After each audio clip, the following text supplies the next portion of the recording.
All right, cool. All right. Cool indeed. Hello, everybody. This is AW, and I'm here with Hyperion today, as it seems that we are here every day, Yep. because we got nothing better to do. Don't forget, you're here forever. Could be worse.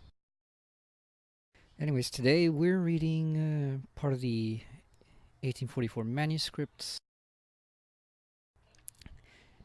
Estranged Labor, which is one of the major sections along with private property and communism, which are part of the most important parts of this work, really. At least important for the rest of Marxism. Well, the entire thing is quote unquote important, but these are probably the most important of them all, along with this section on money. But, anyways, we're reading this because uh, reading private property and communism, I kind of got I wasn't sure about what he meant with private property and what his statements about communism as the positive realization of private property did not make sense to me. I don't know what he means by that. And so I think this essay may have the answer to what that means. But we'll see. Either way, it's one of the important bits and pieces from Marx. Uh, Maybe we learn something, maybe we Yeah. don't. I mean, at least it's not going to be boring because it's Marx. At least it's not going to be shit posting. Yeah.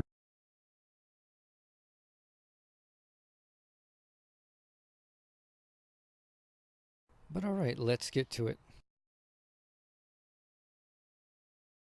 So, beginning, we have proceeded from the premises of political economy. We have accepted its language and its laws.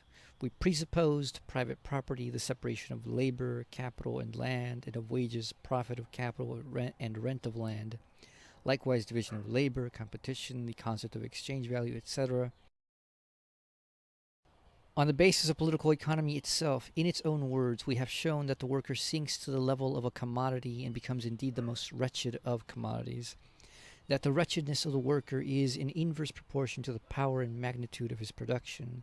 That the necessary result of competition is the accumulation of capital in a few hands, and thus the restoration of monopoly in a more terrible form.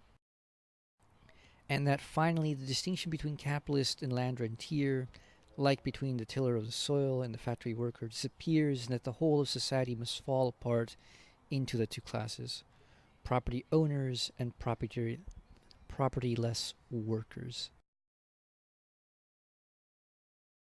It's a typical Marxist claim.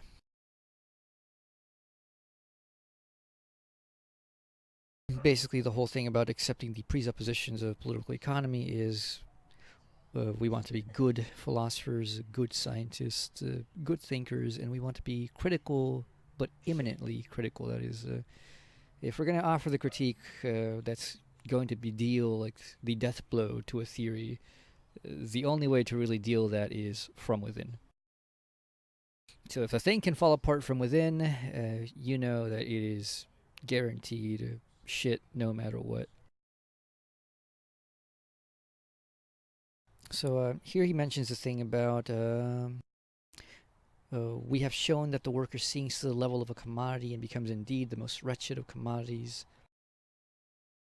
In which case, here in the 1844 manuscripts, Marx yet doesn't have the concept of labor power, so he thinks that, he says things like the worker sells themselves, they sell their labor directly, which by the time of Capital, Marx knows and has figured out that this is not true. Uh, the worker cannot sell himself because otherwise that would not be a worker, that would be a slave. Yeah. He retains his humanity, so he can't sell himself. He sells his labor. Yeah, and he can't sell his labor either. Well, You know because what I mean. that would create a condition of theft, which indeed is what was presumed, but it's not the condition which Yeah. exists in capital. The condition which exists is you sell labor power, which Yeah. is your capacity to labor. That is an inalienable, eh, fundamentally God damn it, Inalienable. Yeah. inalienable, yeah, inalienable thing you own, even though it's not a thing, but you can treat it as a thing for sure. That's just how life works. We do weird shit all the fucking time. Not surprising, really. Yeah, you have the ability to labor. You So you don't sell lose that. that. Yeah, so you sell that, and you don't even sell it. You rent it. You can't even sell it Yeah. either. You rent it out for a period of time, and that's it. And then you have a labor contract. Blah blah blah. So here the distinction is obviously, wrong. But forgivable for a 26-year-old guy who's not the greatest in political economy. The second part of that sentence, that the wretchedness of the worker is inverse proportion to the power and magnitude of his production. That the more labor produces, the cheaper the goods labor produces get. Somehow, this devaluing of the products also devalues the worker. It's not really true. All it does is it reduces the value of things per unit, but it doesn't reduce the value in total of the mass. So hey, you make twice as many shoes, you don't get twice as much profit. If the productive activity of everybody has gone twicefold, but now shoes cost half as much, and your wage hasn't. Ideally, it hasn't dropped. You're still doing as much production as you were before. You're still laboring a certain amount of time as you were before. You're just producing twice as much, and with the same amount of labor that you were putting in before. Just new techniques, new technology makes it easier. So actually, if your wages stay the same but your production doubled, the returns that you get, if that was seen in the rest of the economy, would literally also be like your wages being doubled, according to that one commodity at least. It's a relative increase in the value of your own wage. But yeah, that's something not here nor there for this discussion. Just to point out, obviously, it's also not something that is really true. What Marx says here, that the immiseration of the worker as they produce more. That the necessary result of competition is the accumulation of capital in a few hands. Yep. And thus the restoration of monopoly in a more terrible form. Theoretically, one could say there are points towards that, but it's not a guaranteed point. Although without government, definitely. And that finally the distinction between capitalist and land rentier, like that between the tiller of the soil and the factory worker, disappears, and that the whole society must fall apart into the two classes: property owners and propertyless workers. It doesn't seem right to me in which the capitalist and the land rentier get collapsed. I mean, because the rentier can be a capitalist, and the capitalist can be a rentier, but you could also be a rentier that isn't a capitalist in a way. You'd be a shitty one, and indeed those exist, unfortunately. Most of them are called slumlords nowadays, and they don't even fix up their fucking properties. They just offer really, really cheap, but really, really shitty housing conditions in the worst parts of town. But yeah, I mean, property owners and propertyless workers, true, except for the fact that workers at least still have the property of labor power, fundamentally. They also own themselves, and I know plenty of people will say, that doesn't make sense, you can't own yourself. I'm too lazy to give you an argument right now, but it actually makes sense, as much as it doesn't seem to make sense.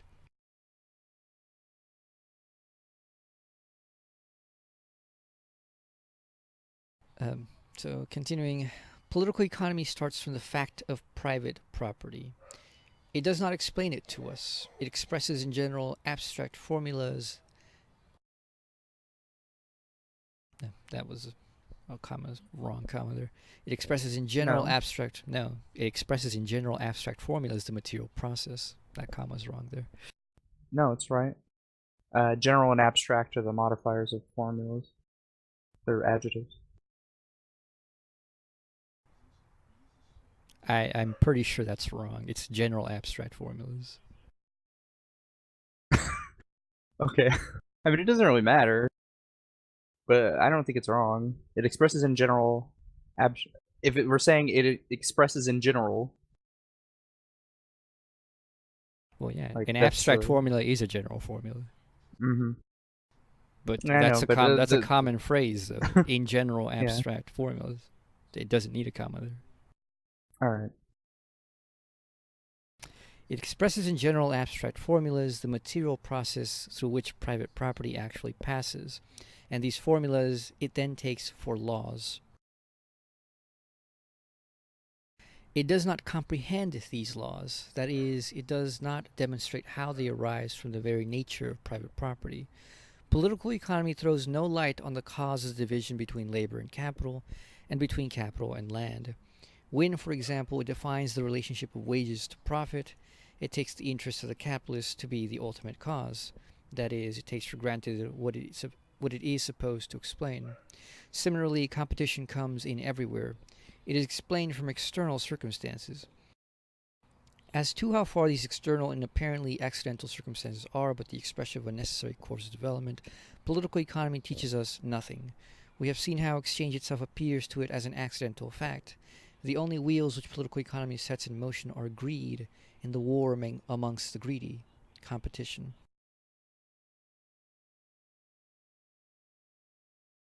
So typical accusations against political economy. Although from what I've read from Levine's summary of Adam Smith and David Ricardo as the two major political economists, the classical political economists, they don't really fall to this criticism particularly because they were trying to conceive a system, a real system. Yeah. They were really trying to conceive of what capitalism was and how it functioned. They indeed didn't explain private property because they kind of had. It's kind of one of those things in which the explanation seems both obvious and impossible at the same time. And it's like, why is there private property? Well, because it's my stuff. We kind of agree that it's my stuff, right? Yeah, okay. Yeah. Like, is there some justification that one must make for having private property? They don't think so, and I don't think so either, really. Well, rights, but that's it. But yeah, but rights have no justification. It's literally just an agreement. Yeah, I know. That's what I mean. They're self-grounding, so that's the only thing it can do. Otherwise, it would just be subjective, or well, it would be contingent upon the arbitrary relations between people, I guess. Which is what That's why we have rights. Marx would say, but actually, Yeah. I think the usual idea is that this idea of private property, is a contingent arbitrary thing that Hmm. has been enforced in this part of the world. Yeah. So abstract, it expresses in general abstract formulas the material process through which private property actually passes, and these formulas then takes for laws. So the economy is the material process through which private property passes. The laws are economic laws. Political economy throws no light on the causes of division between labor and capital, and between capital and land. Yeah, probably for the most part. I mean, that's more true for modern economics than classical, I think. Even though in classical they just kind of also take it for it is what it is, and so yeah, they don't explain it. They didn't see a need for a distinction, I don't think. Well, no, they did distinguish between capital, labor, and land, rent. You know, they're the ones who come up with the distinction, which is where Marx is getting it from. But they don't explain the necessity for this distinction. It's just taken as given.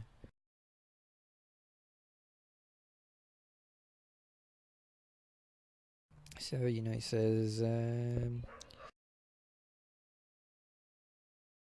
says competition comes in everywhere, but it is explained from external circumstances. Yeah, you know, there's nothing with private property itself which necessitates exchange or anything. You know, so what is the way that, for now example, in modern economics, it's explained? Well, you know, it's just an arbitrary thing. You know, the individual wants something that they don't have, and that's all the explanation there is. With classical political economy, a similar kind of thing goes. You know, people want what other people's have, but you know they have to come to an agreement. So the people are greedy and they won't let go what they have without, you know, being offered something in return. So, you know, therefore exchange. But exchange itself is not necessary. It's incidental to private property. Blah blah blah.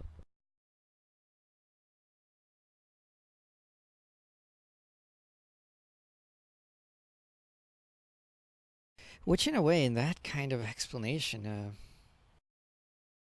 I wouldn't think it's wrong either. Like, taken at face value, in that there is nothing in the idea of owning things that necessitates uh, exchange whatsoever. You know, this is my stuff, that's your stuff. You know, we're both farmers. We both farm wheat and sheep or whatever. Are we going to trade with each other? Do we care? Probably not. And then if you're going to explain, like, you know, well, why is there trade? You know, we start trading these things. What are we trading? Well, stuff that, you know, each other has that the other doesn't have. Why? Because, you know, psychological desires, needs, wants, whatever. That itself would explain an exchange, but it wouldn't be a necessary exchange. It would just be an arbitrary, accidental exchange. Whereas the system of capital does not have that kind of exchange. It rather has a form of necessary exchange. You must exchange.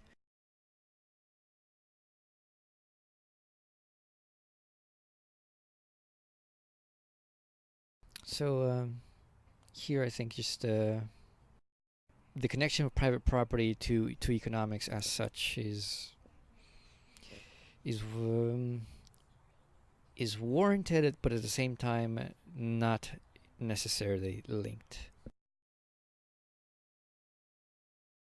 Not necessarily linked in the sense that there's not a necessary development of one to the other. Because you can have private property and you can have a gift economy. You can have private property and, you know, other arrangements which don't necessitate market exchanges whatsoever. Blah blah blah. And by private property here, I'm literally saying just private property. You know, the personal or group ownership of things. You know, if it's, you can speak of private property in terms of the individual human or a collective of humans. You know, against other collectives of humans. Same principle, doesn't matter.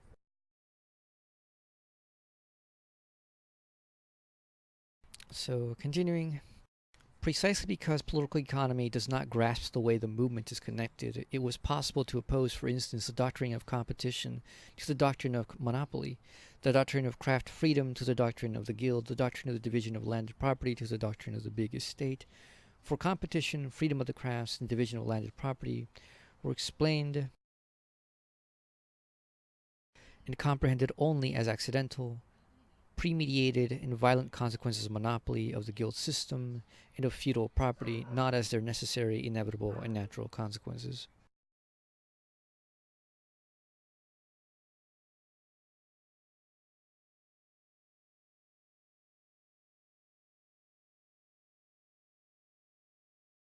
Huh.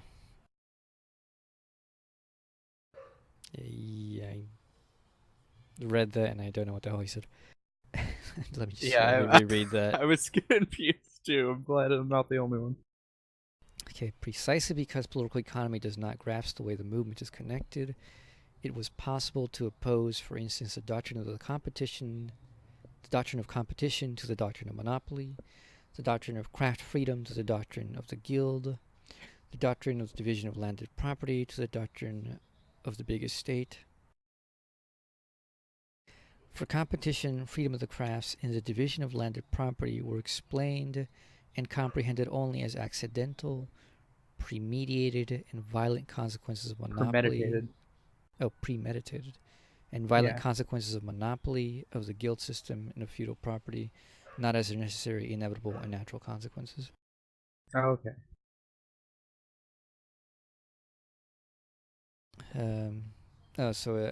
The way I understood that is he's comparing the freedom of competition, the freedom of the crafts, and the freedom of, the division of landed property to the monopoly, the guild system, the feudal property, and they're it's like two systems being compared, and Marx is saying here that no, they're actually the movement of one system, developing itself. So, it's a typical idea, feudalism develops into capitalism necessarily. Sure, yeah. And so competition was not this thing where it's like, okay, well, we are going to have monopolies and be better off, and everyone else is just screwed. It was more of a coincidental thing. No, he's saying it wasn't an accidental, coincidental thing. He's saying it was a necessary Oh, thing. it's seen it's as a that it was way. seen. Yeah, that's what I meant. Sorry. Yeah, in that it's an obvious reaction to these, the limits of these systems. Yeah. Here I think Marx would definitely be saying something like the mode of the mode of production was fettering the forces of production or something like that, and only capitalist competition, the freedom of the crafts, the diffusion of landed property could reinvigorate or the development of things. Mm-hmm. Continuing, now therefore we have to grasp the intrinsic connection between private property, greed, the separation of labor, capital, and landed property, the connection of exchange and competition, of value and the devaluation of man, of monopoly and competition, etc. The connection between this whole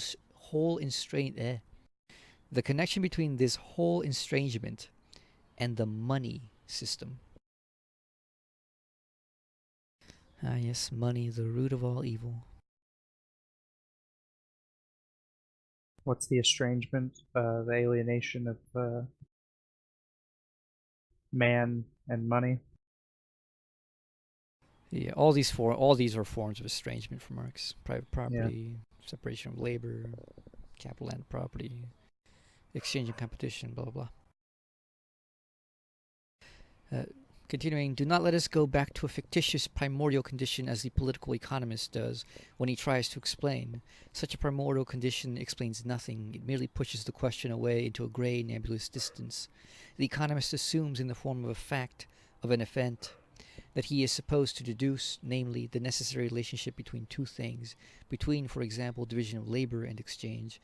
Thus the theologian explains the origin of evil by the fall of man, that is, he assumes as a fact in historical form what has to be explained.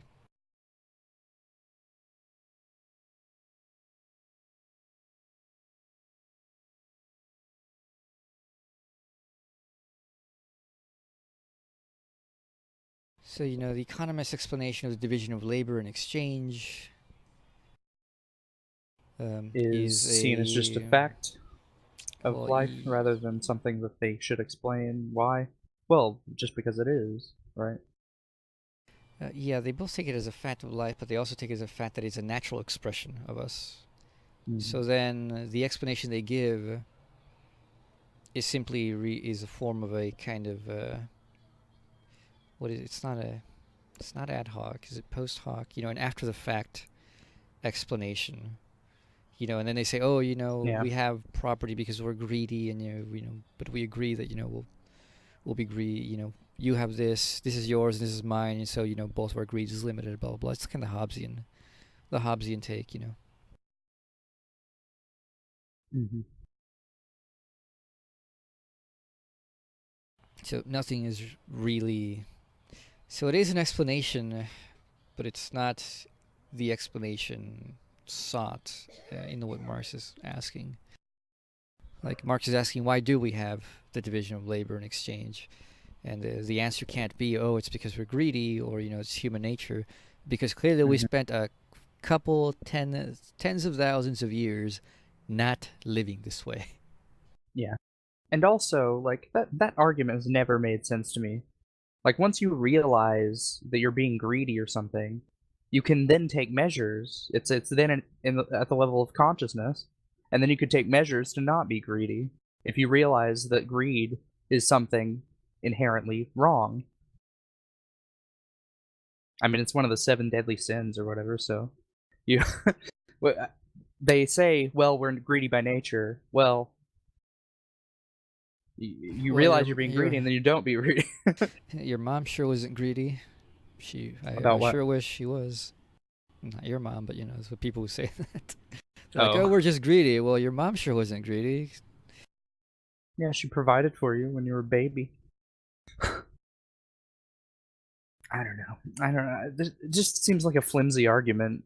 That's a stupid Like argument. even if it were true, like we could deny our nature. Clearly, everyone's not the same and goes against that. I mean, I'm not a greedy person. You're not a greedy person. Communists, by default, usually aren't greedy people.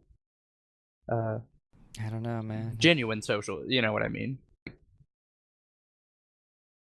People that actually care about the getting Does Mao like count? fixing the economic sphere. Was he greedy? He was greedy for A those bit. young little girls. Yeah, taking them into the back room at his His karaoke weekly his bars. his weekly party. Yeah, His weekly party for the party, but it was actually a party for him, and everybody knew yeah. it. Well, yeah, but you can't say it. It's like someone saying that Stalin's wrong. The person that says you can't say that would be taken away faster, as Zizek said. So, all right. Continuing, we proceed from an actual economic fact. Dirty empiricist.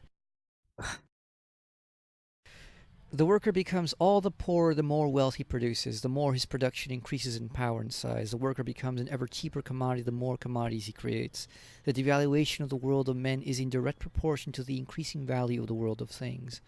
Labor produces not only commodities, it produces itself in the worker as a commodity. And this is at the same rate at which it produces commodities in general. So this is based on one presumption. One, this is based on the presumption that one, obviously, that the worker is a commodity that sells themselves. The other one is that the wage is set by a so-called basket of goods. Neither of those are true, Nope. theoretically nor empirically, because the wage is not set by a basket of goods, of subsistence goods. It's Yeah. set by the class struggle. It's set by ideally a labor contract in which both sides have an equal rarity and need for each other, but the reality is it's set by the class struggle. So the minimum wage is not the bare subsistence that you need to eat. You get paid far more than that. So it's Hmm. not that when the farmers workers suddenly start producing twice as much food, their wages are cut in half because now they can subsist on half of it. That doesn't happen. At least it doesn't Yep. happen anywhere that's first world or even third world.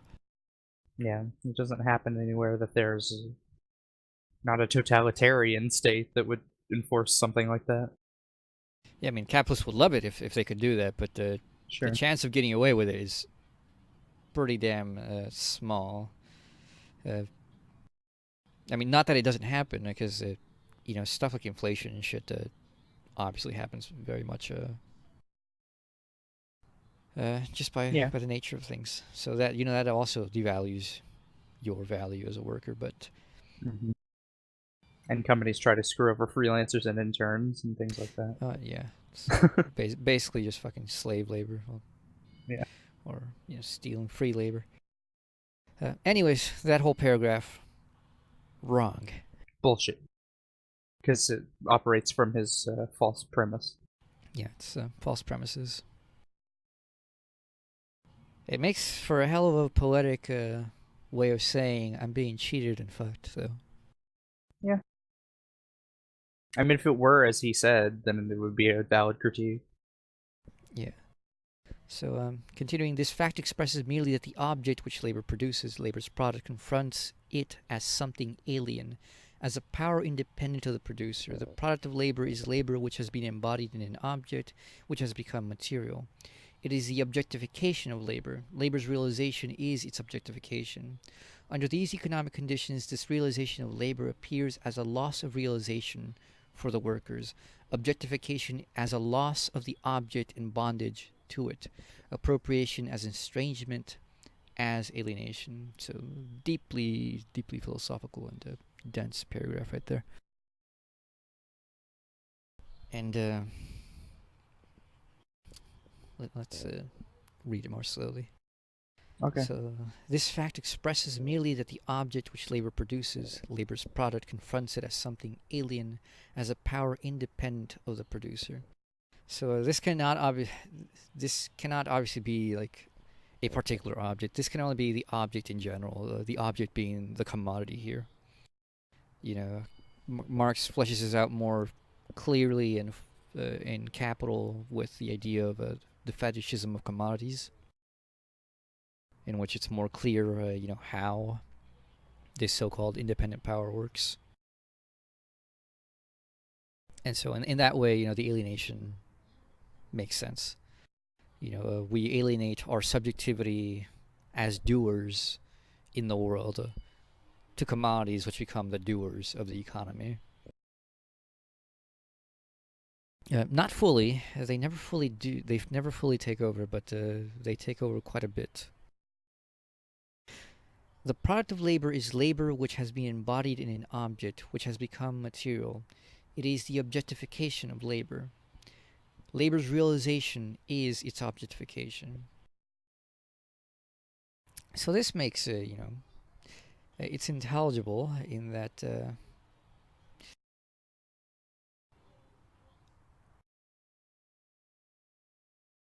the process of labor uh, produces an object, and therefore one can say is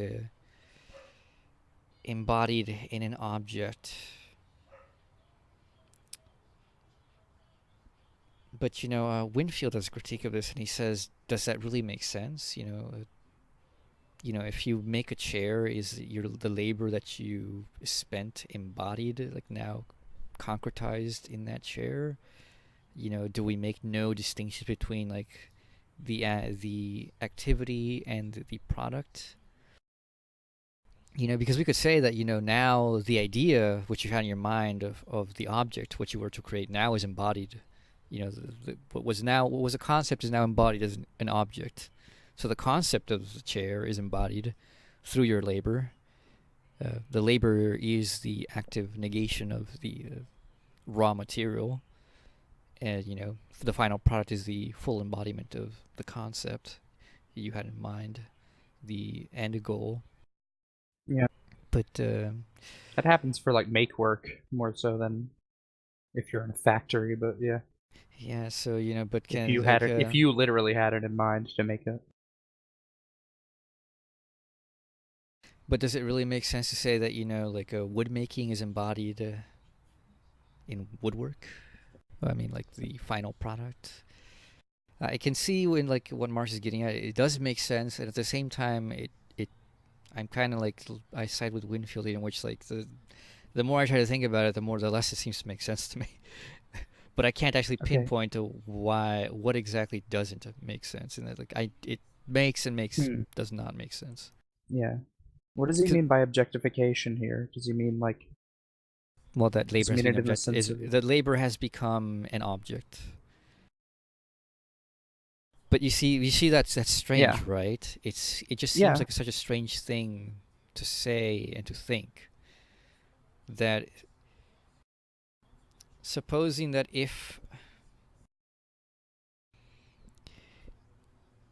if I was stomping grapes for grape juice to make wine, that final product of the juice is the objectification of my stomping of the grapes. Mm-hmm. Does that make sense? I mean, does that really seem like something sensible to really conceive? Not particularly, but what confuses me is the part where he says objectification as a loss of the object. That makes me think it's like has more to do with objectivity than like becoming an object. Yeah. But I So don't know what it would mean. I don't know what the implication is there. I'm trying to follow this train of thought. yeah. So I mean, I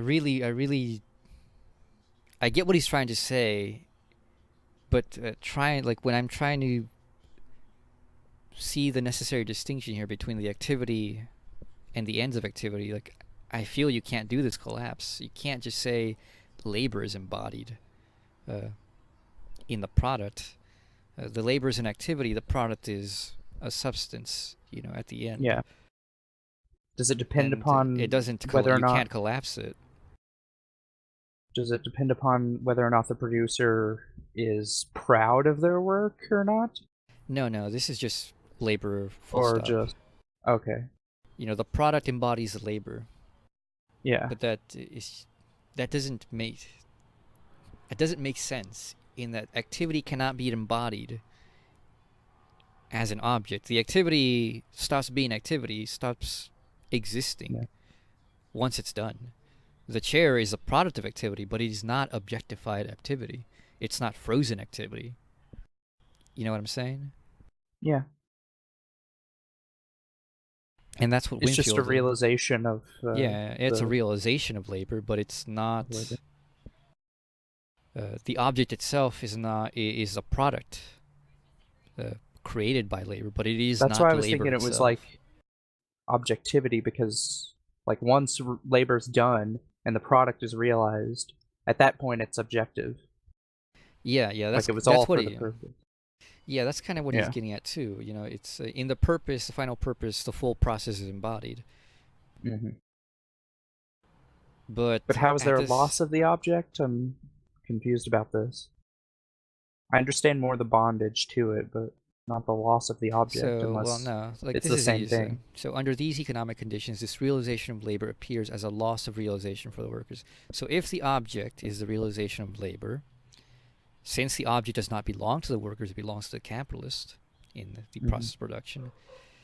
When the worker works, their realization, which is the making of the object, the product, since it is not theirs, as a loss of the object and bondage to it.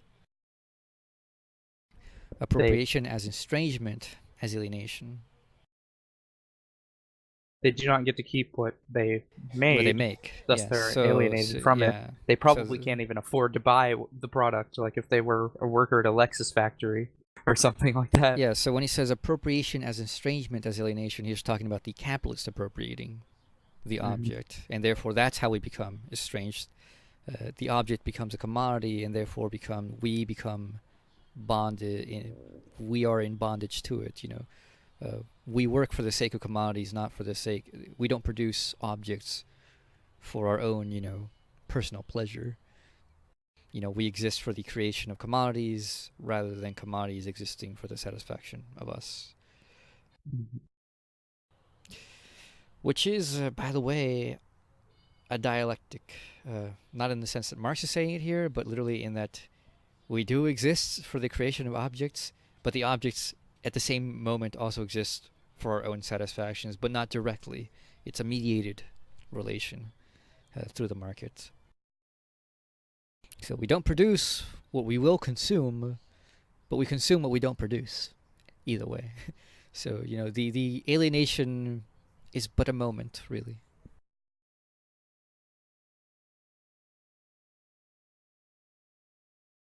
Uh, but yeah, okay, so that makes sense. Still, the whole the objectification of labor. Um, I side with Winfield here. I don't think it really makes sense to collapse activity into product. The product signals that there was activity, obviously, but it is not frozen activity. It's just the final product of activity. So it is what it is at the point at which activity finally stops. So there is a difference between labor and its product, and the product is not the objectification of labor. Rather, the objectification of labor would be the labor process. That's where it exists as an object. Yeah.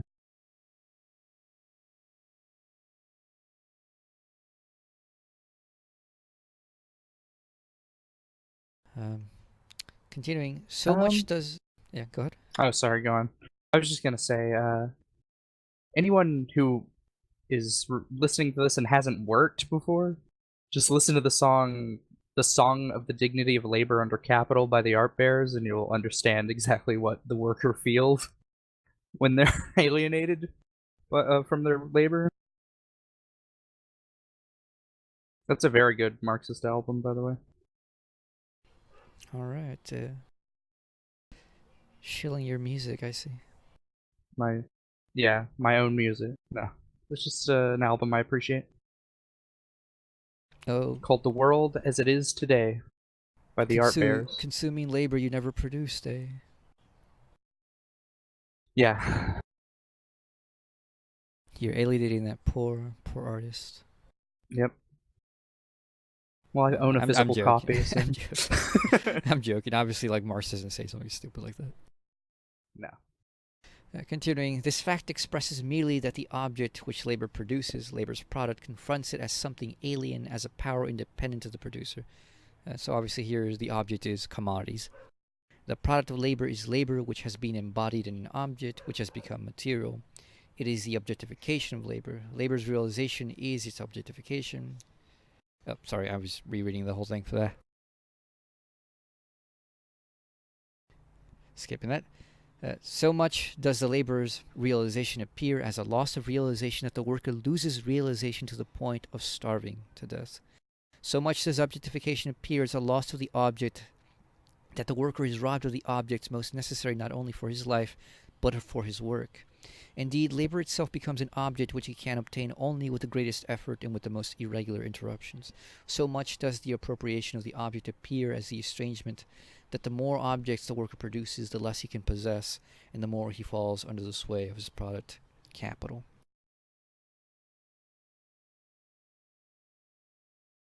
So this is more of a historical point rather than a logical point, really, in that, shit, just fucking look at the early history of capitalism in England. Like, it was horrific. I mean, it was as bad as literal slavery, if not worse than any other slave that had existed prior to that. People basically worked 16-hour days. Children, the whole paid a pittance, lived in factory-owned slum houses, crammed together, like, with 20 people in each house, cot, whatever. I mean, I think it was like I read something from E.P. Thompson, and that, or who's the other British historian of labor? He was a bit of tanky, so people tend to don't like him that much. Hobsbawm. A.P. Thompson. Oh yeah, Hobsbawm. Either one of them, talks about how it took about 80 years from the beginning of like the generalized capitalism of England. It took about 80 years to get back to the level of lifestyle, of comfort of lifestyle that a peasant had, and then after that, it was finally exceeded. Life actually got better as opposed to being worse. But that's very telling. People literally worked themselves to death in these fucking early factories and mills. So what Marx is saying here, is something that really did happen, unfortunately. But Yep. really, it does not have to do with the logic of capital as such. Yeah, it had to do with the specific circumstances at that time. It has to do with a historical logic, a contingent logic of a certain kind of assholes and people who had power. But eventually, the class struggle caught up.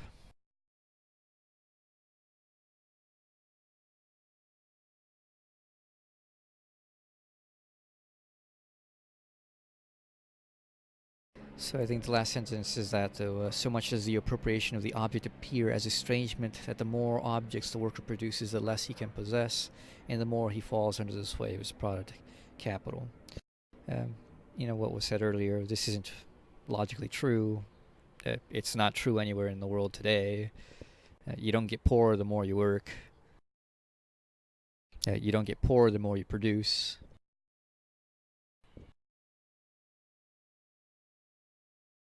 Mm-hmm.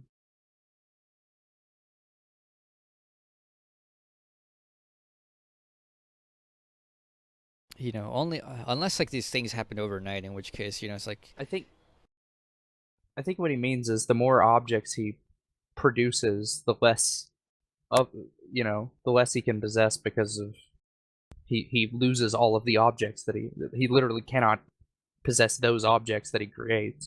So he's creating more things that he himself will never see the benefit of. hmm. But I mean, that's how I Yeah, read it. I don't know. I could be yeah, wrong. no, that makes sense. I'm just trying to like give him the benefit of the doubt that he's not saying something ridiculous. No, I mean, that's good. I try to do that. It's just I wasn't saying that. Like I'm reading most of this thinking on Yeah, a it should say general the less of systematic those scale. objects. Yeah, the less of those objects you can possess.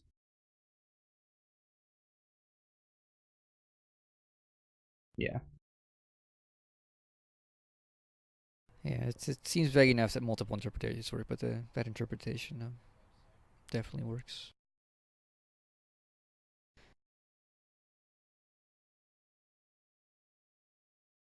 So continuing, all these consequences are implied in the statement that the worker is related to the product of labor as to an alien object. For on this premise it is clear that the more the worker spends himself, the more powerful becomes the alien world of objects which he creates over and against himself. The poorer he himself, his inner world, becomes, the less belongs to him as his own. It is the same in religion. The more man puts into God, the less he retains in himself. The worker puts his life into the object, but now his life no longer belongs to him, but to the object. Hence, the greater this activity, the more the worker lacks objects. Whatever the product of his labor is, he is not. Therefore, the greater this product, the less is he himself. The alienation of the worker in his product means not only that his labor becomes an object, an external existence, but that it exists outside him, independently as something alien to him, and that it becomes a power on its own confronting him. It means that the life which he has conferred on the object confronts him as something hostile and alien. So definitely one of those. I've seen this passage a few times, or at least parts of this passage across other books about Marx, which I've read from Marxists. Definitely a famous passage right there. And also an expounding of what he was talking about earlier, uh, which makes your interpretation, Hyperion, seem a lot more plausible than my own.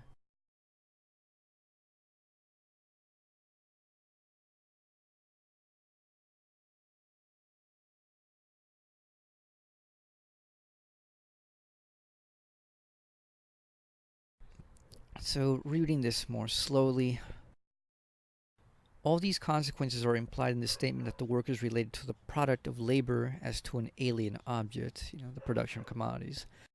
For on this premise, it is clear that the more the worker spends himself, the more powerful becomes the alien world of objects which he creates over and against himself.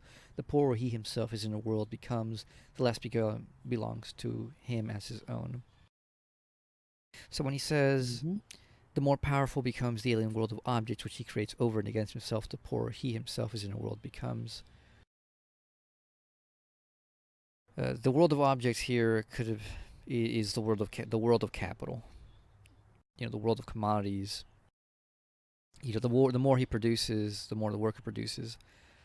The more the capitalist can sell, the more capital it accumulates. The more powerful it becomes, the more it controls his world, his life. But likewise, the personal aspect comes in which it is clear that the more the worker spends himself, the poorer he himself, his inner world becomes, the less belongs to him as his own. Yeah, because he's giving all his time to the work. He's producing things. Those things are literally embodiments of his life, products of his life. They consume his life, or they intake his life, whatever one would say. They are objectifications of himself as his labor. They're taken away from him, even if he didn't want them anyways.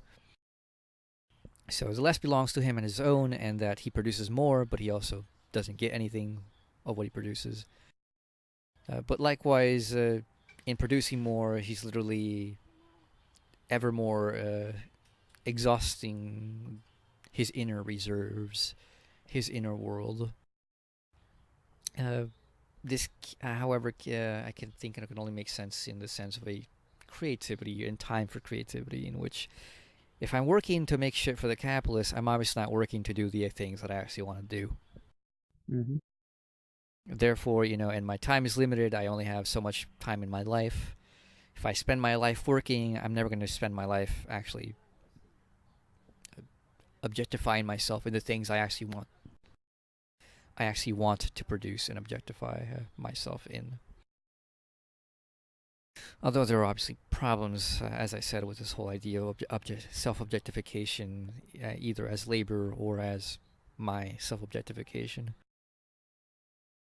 So, he says, it is the same in religion. The more man puts into God, the less he retains in himself. And, in that one, that actually makes sense, because the more we defer our life to God, the less of ourselves we leave, in the sense that, we go with whatever God says, and, we go with whatever the Bible says, the priest says, and so, we don't think. We become automatons. Ourselves might as well not exist. The church basically just exists within us. Well, God. What does the church say about this? What does the Bible say about this? That's what I believe now. Yeah, so the individual is reduced, the more faith they put into God. Mm-hmm. And same, like, more faith you put in the, well, not faith, but the more time you put into work, that becomes your identity. You see yourself as just the worker. Working too much, not having enough leisure time, not doing the things you want to do. Yeah. So the worker puts his life into the object, but now his life no longer belongs to him, but to the object. And here I think is another problematic form of the whole objectification of labor problem, in which you can spend your life activity creating these objects, but your life is not given to the object. The object itself has no life. It won't, it doesn't consume you. It doesn't consume your life. In that sense. So, I mean, it does make sense, in that you spend your lifetime to create these things, and insofar as you're creating these things which don't actually matter to you, you've lost that amount of time of your life. You could have been doing something else that you actually wanted to. But I don't think that's quite what Marx is really saying. I think he's kind of talking about this sort of like vampiric aspect of the object, in which, but now his life no longer belongs to him, but to the object. If I create a commodity object for the capitalist, that part of my life no longer belongs to me, but it belongs to the object. But that doesn't make sense. It belongs to the capitalist. The object doesn't own anything. The No, object doesn't really consume anything. but it is like, did you say vampiric? Like it drains your creativity, makes you create the object. Well, the object doesn't Drains make you your create time. the object. Capital makes you Huh? create it, but like Yeah. like here there's a lot of category shifting, which is just not valid. I mean, the object, your life isn't objectified in the object. The object doesn't take your life. It takes your Kinda. It takes your time. time. It It's takes part of your your life. life, but it doesn't. It's not like a vampire consuming, sucking your life. That's not the object. Isn't doing that. The capitalist is. Of course. Through I mean, the through the object, but like you can't blame the object, obviously, but you can blame yeah. the So when when he says, but now his life no longer belongs to him, but to the object, that makes no sense. his life is spent Yeah. making the object. Yeah, but it That's doesn't all I see, isn't belong. it? It doesn't Yeah, belong to the well. object. It belongs to the capitalist. Yeah, it belongs to the relation of creating objects, though. Yeah, but that's not what Marx is saying, because that makes sense. What's he but saying?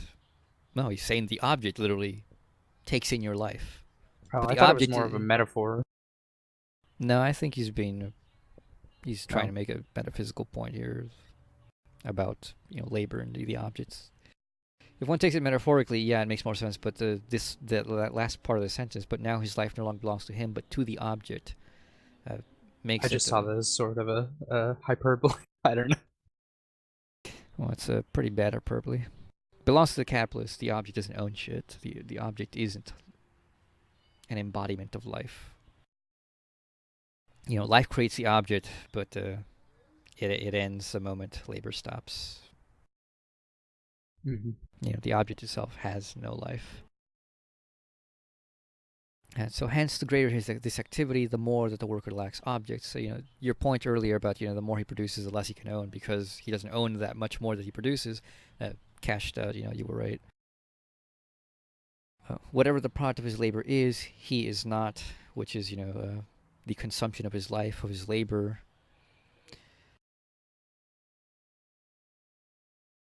The amount of, here I think of our interpretation of it as, the amount of time spent doing this is the amount of time not doing whatever one actually wants to do, is a far more charitable interpretation than what Marx really is saying, I think. Okay. Although, I mean, he's saying something like that. Along to that point, though. So, therefore, the greater this product, the less is he himself.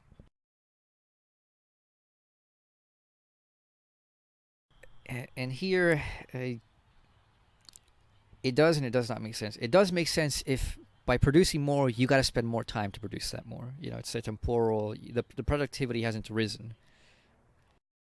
So, in order to produce that much more, you got to give that much more of your life. Mm-hmm. But supposing that what increases was not the amount of time you got to give, but only the productivity, you've lost nothing. Nothing at all. Unless they say, you're being productive. You're creating commodities that everyone wants, work harder so you can create more of them.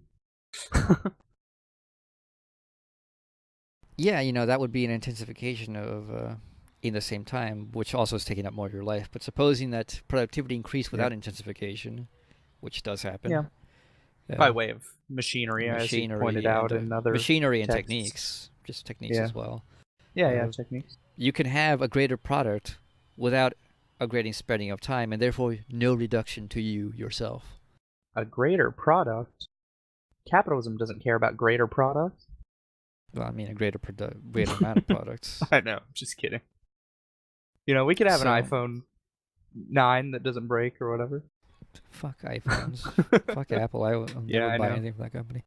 But anyway, so I think that that claim here, therefore the greater this product, the less is he himself, obviously false. True only in certain circumstances, with a charitable interpretation. The alienation of the worker in his products means not only that his labor becomes an object, an external existence, but that it exists outside him independently as something alien to him, and that it becomes a power on its own confronting him. So this is only in the sense of commodities, obviously. Yeah, But you once look at it, again, it's like, what have I done? I've created this thing. the identification of labor as the object, uh, it doesn't quite work for me. Like labor becomes his objective, like what he's meant to do. Well, no, it's like Is that labor. how he That's the means it? same. No, it's the same thing I was saying earlier. He's identifying activity Okay. with the product, Yeah. but you can't do that because the activity in the activity that makes the product and the product that is finally finalized at the end of activity are not the same. So to collapse Yeah. them and He say they're calls the the same object. is not the same. It's wrong. Like it just doesn't make sense. His labor becomes his external existence. I mean, this is like the problem we had with the reading of the private property and communism thing, where he talks about society. Yeah. He does these collapses of distinctions, which you can't really do. And Marx does this a lot.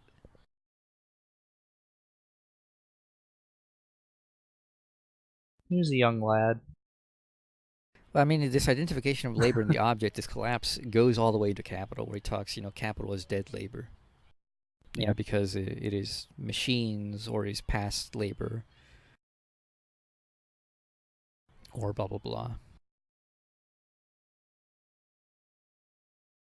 Except in the case, the only time that actually works, and I'm not, and it's a charitable reading because I'm not sure that he means it in the way that I mean it, in which I think value in money is the only time you have such a thing as dead labor, as well as credit. Like what dead labor is past labor's claims on current labor. That is labor that happened before, over time, holds a claim on labor that's happening right now or that will happen in the future. So dead labor does indeed exist in that form.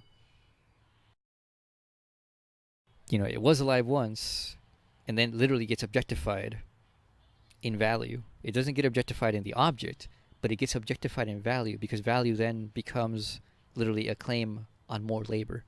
So it retransforms. It is dead labor, and then it commands living labor and transforms into that living labor, and then finally produces an object. So that's the only time this identification makes sense to me. Otherwise, talking about just like a mere objective product, it doesn't. The product is not the labor. It's not the congealment of labor. It's the product of labor, but it's not labor itself. Yeah.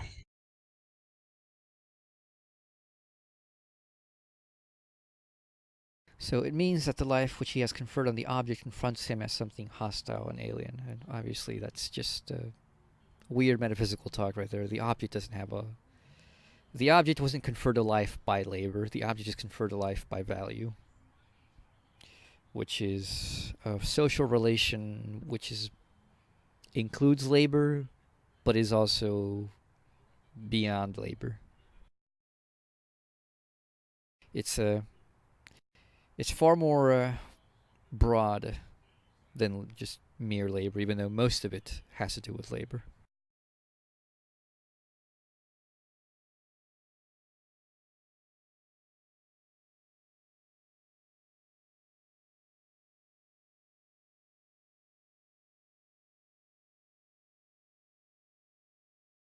All right, we've been going for an hour. You think we should continue a bit more, or hold it off here?